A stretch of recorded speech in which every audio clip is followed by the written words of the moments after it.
কোনো রাজনৈতিক দল বা অন্য কোনো সংগঠন তাদের অপরাধমূলক কার্যক্রমের জন্য যদি নিষিদ্ধ করার প্রয়োজন হয়, যদি নিষিদ্ধ করার দাবি উঠে সমাজে, তাহলে আমাদের অন্যান্য আইন রয়েছে, সেই সমস্ত আইনে নিষিদ্ধ করার বিধান আছে। সন্ত্রাস দমন আইনে রয়েছে, নির্বাচনী আইনে রয়েছে, 1978 পলিটিক্যাল পার্টি অর্ডিন্যান্সে রয়েছে। আমি শুধু আপনাকে বলি, এটা শুধু মুজিব বর্ষের অপচয়।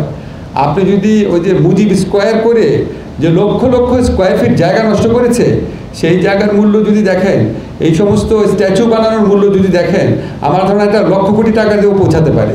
আমাদের প্রস্তাবিত অ্যামেন্ডমেন্টে বলা হয়েছিল কোনো অর্গানাইজেশনকে শাস্তি দেওয়া যদি প্রয়োজন মনে করে, যদি মনে করে শাস্তি দেওয়া দরকার, তাহলে ট্রাইব্যুনাল শাস্তি দেওয়ার সুপারিশ করতে পারবে উপযুক্ত কর্তৃপক্ষের কাছে। তো আজকে আমাদের উপদেষ্টা পরিষদে আলোচনাতে বলা হয়েছে আমরা এই বিচারকে অন্য কোনো বিষয়ের সাথে সম্পর্কিত করতে চাই না। এই রাজনৈতিক দল বা কোনো সংগঠনকে নিষিদ্ধ করার প্রশ্ন আসলে এই আইনকে অযথাই প্রশ্নবিদ্ধ করার সুযোগ সৃষ্টি হবে। আমরা সেই সুযোগ দিতে চাই না। আমরা একদম ডিসেন্ট ওয়েতে, ফেয়ার ওয়েতে বিচারটা করতে চাই। এই জন্য প্রভিশনটা বাতিল করা হয়েছে।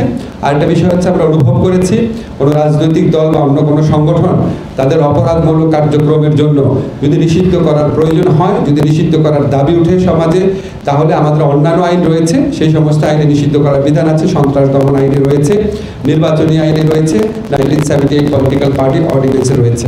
কাজে এখানে এই বিধানটা নাই দেখে আমাদের সেই সুযোগ, জনমতের প্রতি, জনদাবির প্রতি শ্রদ্ধা জানিয়ে এই ধরনের কোনো পদক্ষেপ নেওয়ার সুযোগ আর থাকলো না, সেটা না, বিচার আইনে থাকলো না, কিন্তু অন্যান্য প্রচলিত আইনে দেশে রয়েছে।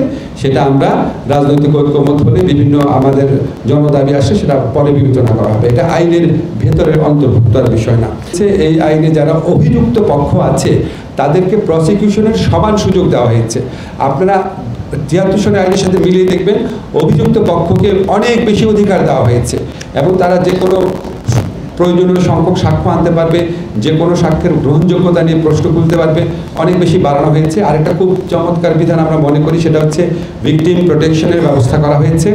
যারা এখানে সাক্ষী দিতে আসবেন বা যারা আপনার কোনো কারণে যদি 164 দেন বা যে কোনোভাবেই সাক্ষ্য দেন, তাদের প্রোটেকশনের জন্য পর্যাপ্ত ব্যবস্থা করা হয়েছে।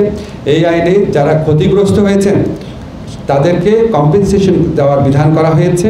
এবং এই আইনে আরেকটা বিধান করা হয়েছে যে আমাদের এই ট্রাইব্যুনাল ওনারা ইচ্ছা করলে, এটা ম্যান্ডেটরি না, ওনারা ইচ্ছা করলে এই বিচার কার্যটা অডিও ভিজুয়াল রেকর্ডিং করতে পারেন এবং ওনারা যদি মনে করেন যে এটা প্রচার করা দরকার বা কোনো অংশ প্রচার করা দরকার, সেটা প্রচার করবেন। কিন্তু এখানে যে পক্ষগুলো আছে তাদের যে ডিগনিটি, তাদের যে প্রাইভেসি, তাদের যে অধিকার, সেটার দিকে নজর রেখে এটা করা হবে। 3 ধরনের বাহিনীকে বিচারের আওতায় আনার বিধান করা হয়েছে। একটা হচ্ছে আপনার ডিসিপ্লিন ফোর্স, আরেকটা হচ্ছে ইন্টেলিজেন্স এজেন্সি, আরেকটা হচ্ছে অক্সিলারি ফোর্স। এটাকে আমরা খুব ভালো করে ডিফাইন করেছি, আমাদের সংবিধান, প্রচলিত মানবাধিকার আইন, সেগুলি দেখে আমরা ডিফাইন করেছি। তো এটা যেহেতু উপদেষ্টা পরিষদে গৃহীত হয়েছে, এটা গেজেট আকারে প্রকাশিত হলে এটা আপনার আইনে পরিণত হবে।